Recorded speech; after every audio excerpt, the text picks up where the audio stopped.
Governor Ron DeSantis came to Kissimmee today calling for changes to the U.S. Constitution. He spoke at a convention for the Florida Parent Educators Association. West 2's Bob Hazen was there and reports the governor says the states should force Congress to have term limits. Governor Ron DeSantis spoke in a huge ballroom here at the Gaylord Palms Convention Center. It was full of families and a lot of crying babies, and he praised them for taking education into their own hands. We are #1 for homeschooling families of all 50 states by a country mile.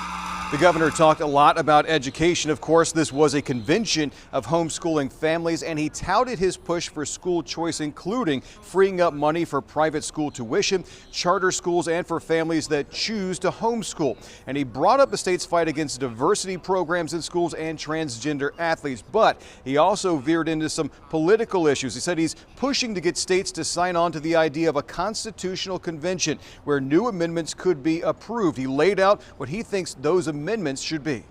But I believe we're never going to get the country back on track unless we change the behavior of the people that are in Congress. And to do that, you need term limits for members of Congress.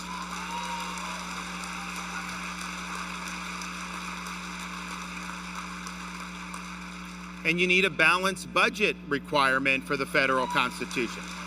Some critics of that idea worry that if a constitutional convention were to be called, there might not be any limits really on what kind of amendments could be proposed, and some existing rights could be threatened. To call such a convention, 2/3 of the state's legislatures would have to agree to it. That would mean 34 states, and then 3/4 of the states would have to vote for those amendments to be ratified. Now, the governor says he is actively working with other states to get them to sign on to that idea.